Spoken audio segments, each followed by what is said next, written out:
back to our channel. So today we are talking how to make kid-friendly and pet-friendly design choices. Because guess what? We love a sophisticated, beautiful home, but we are obsessed, I mean crazy people, about pets and kids.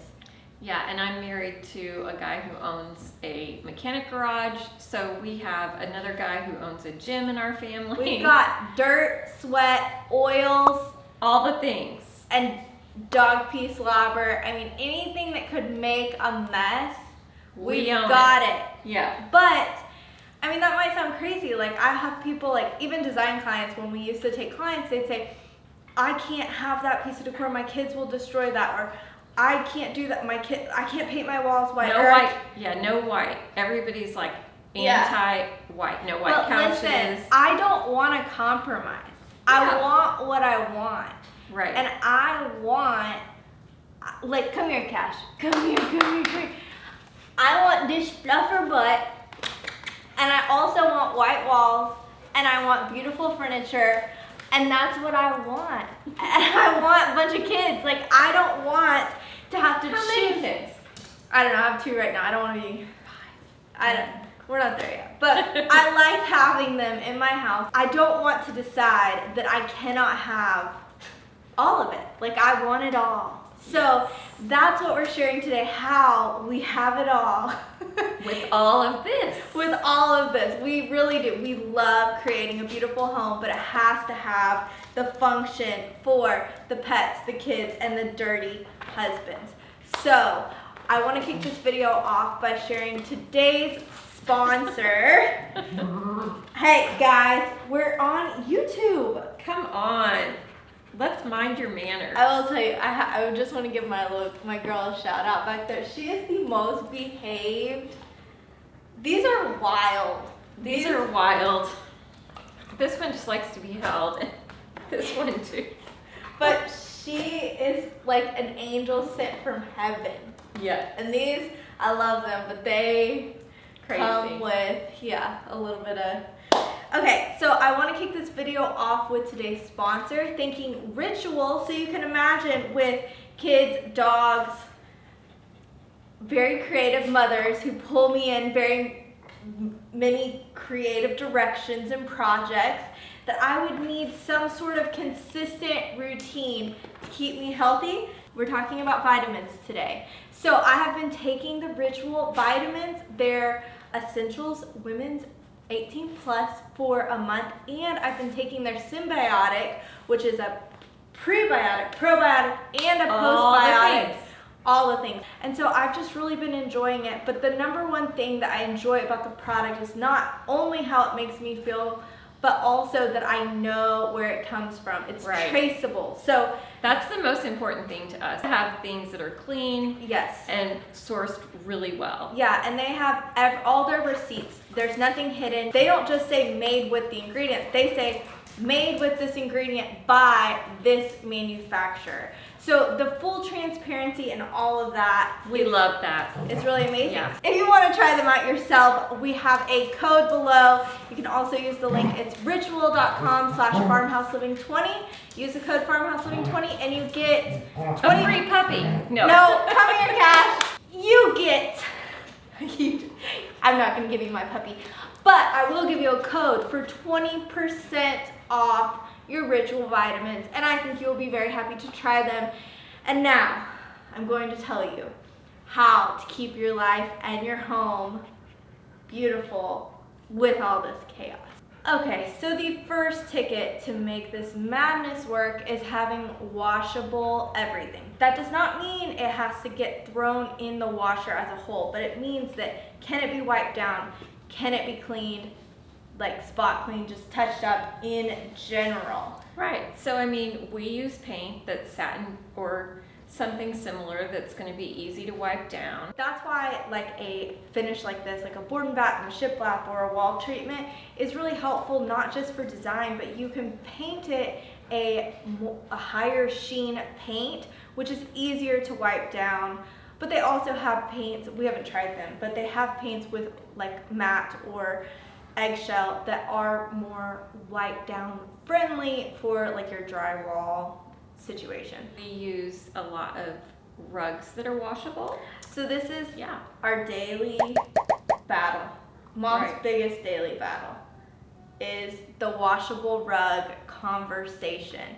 So Ruggable runs ads. We partner with Ruggable, and this video is not sponsored by Ruggable. We chose to have this conversation with you guys, and we love Ruggable, and we actually have asked Ruggable to work with us. So we are the initiator of that our relationship, because we love them.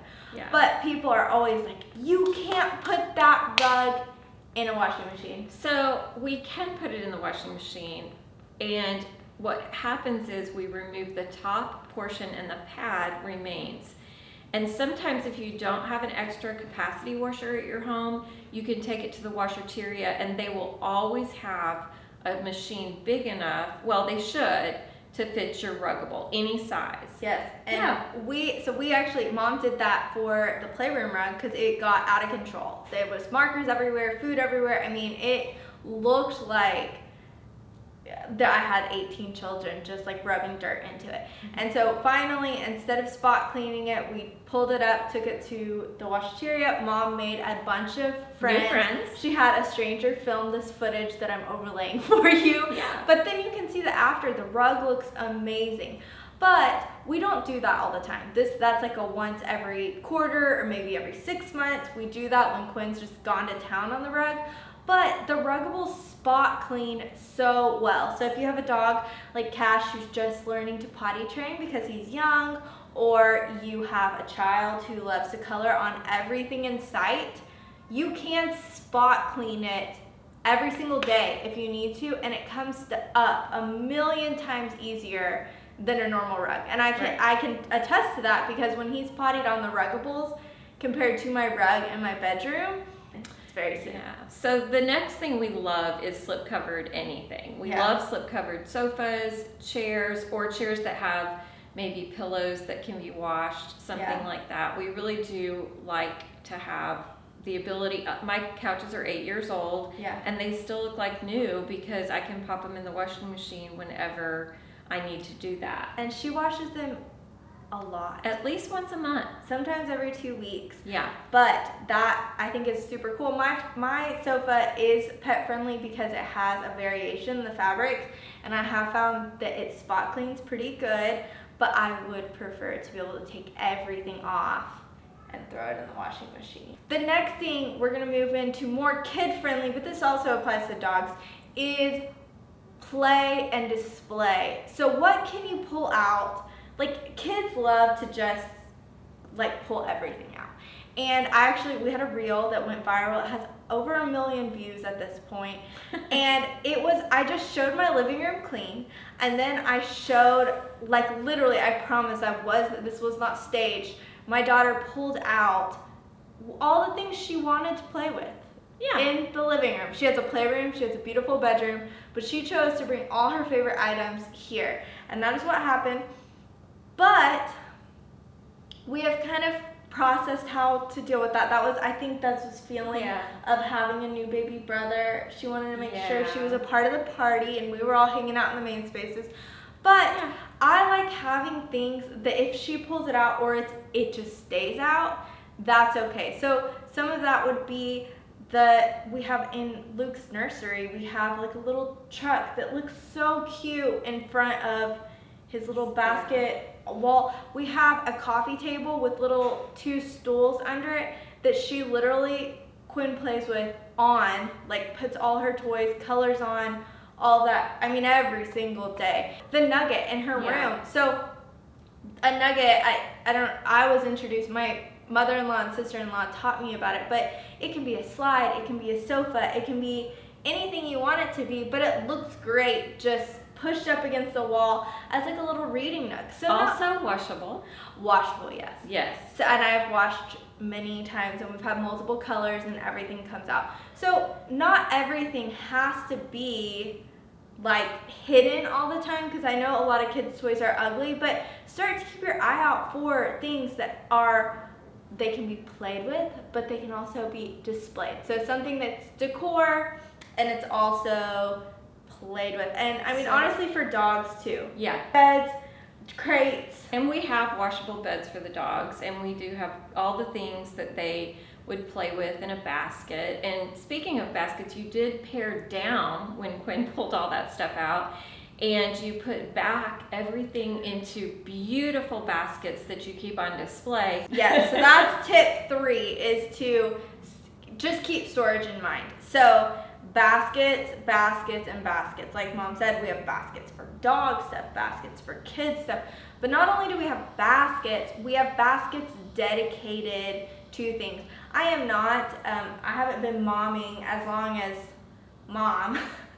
But one thing I've learned from having kiddos is that when you keep things in consistent places, they are less mess. So right now we have in Quinn's playroom, we have 3 baskets in her little, what do you call that, media console situation. Yes.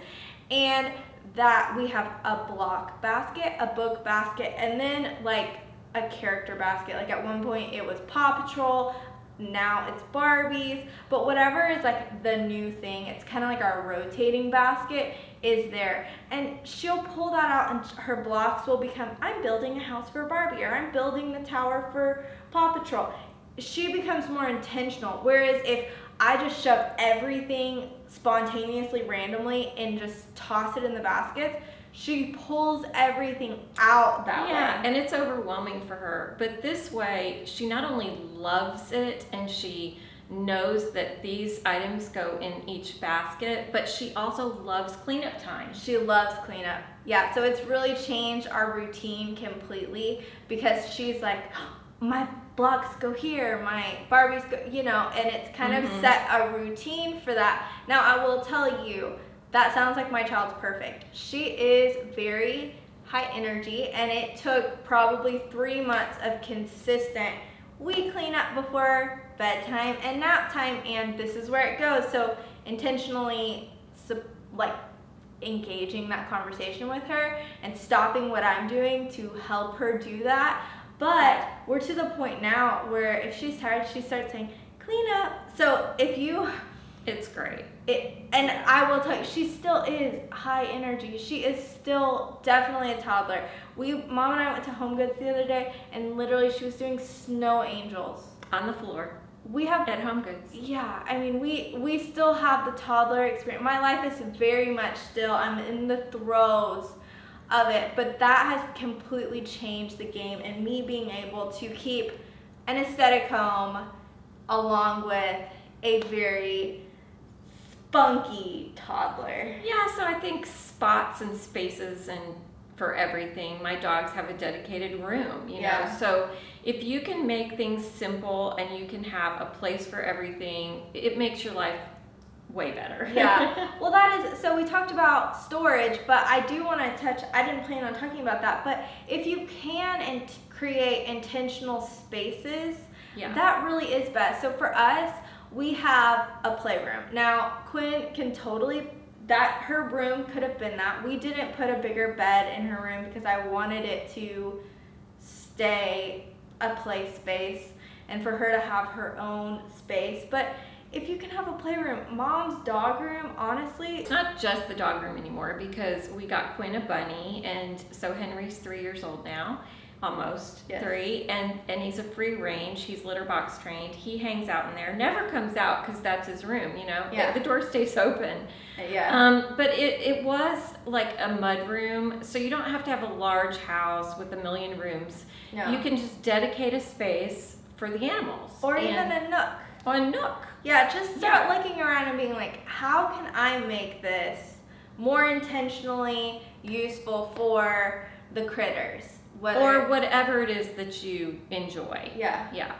Okay, I think a big thing to talk about that will be a little bit controversial is you don't have to not have things because you're afraid your kids or your pets are going to tear it up. Yes, there is, let's intentionally be safe, but then there's also, let's intentionally train them not to wreck everything. So, well, and here's the thing.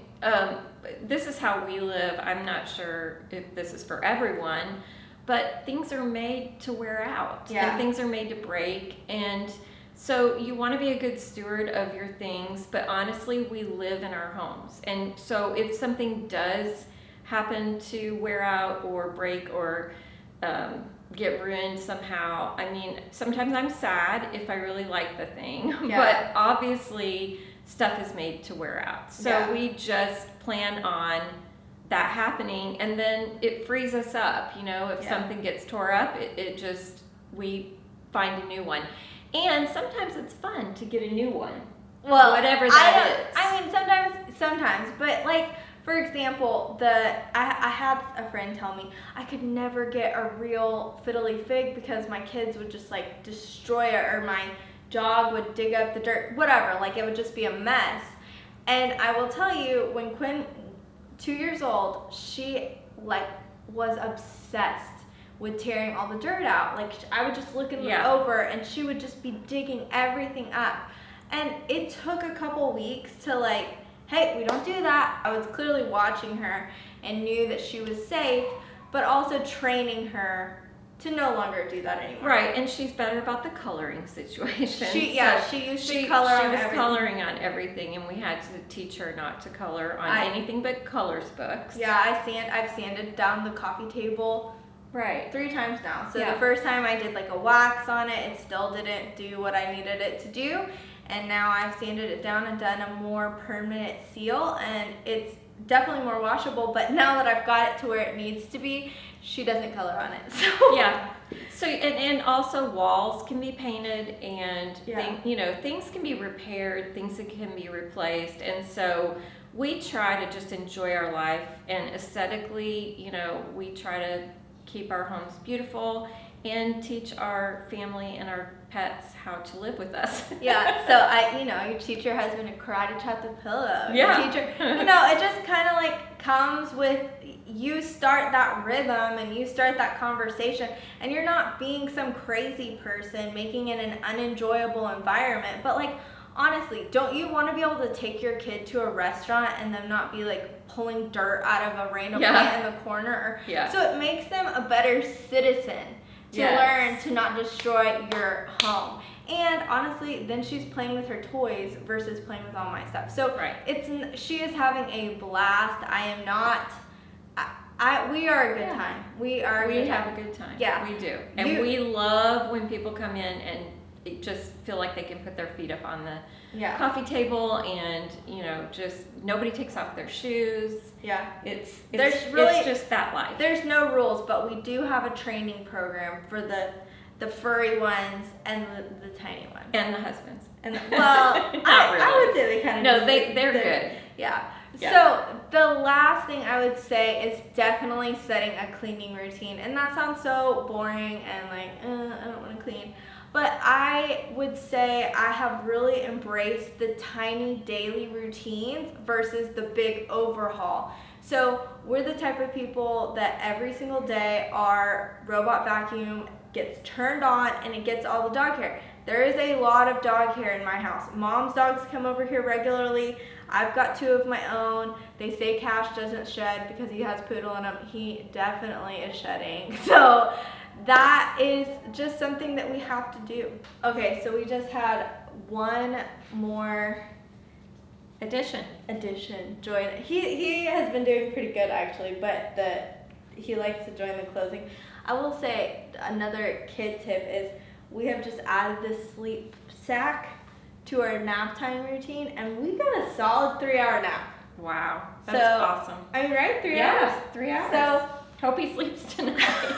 I will report to you guys how that goes. But yeah, so just creating a cleaning routine that is sustainable, and I would say, like, for me, pressing on that button for the vacuum in the morning really just sets the tone for my day. But also at night, I know that I can't do that if we don't have Quinn pick up her toys. So she picks up her toys, I make sure there's nothing else on the floor, dog toys, whatever, and then in the morning we click that, we turn on that vacuum, and then just miscellaneous little things, just making sure it just kind of picked up. But it looks like this guy is getting hungry. I think those are my best tips. I really hope that inspires you to know that you do not have to compromise on your design choices because you have little precious little babies and toddlers and puppies. You have tips, let us know. We are always looking for, tips and tricks to this life. And we would love you to subscribe, like, and share the videos with your friends with kids and puppies. Bye, guys.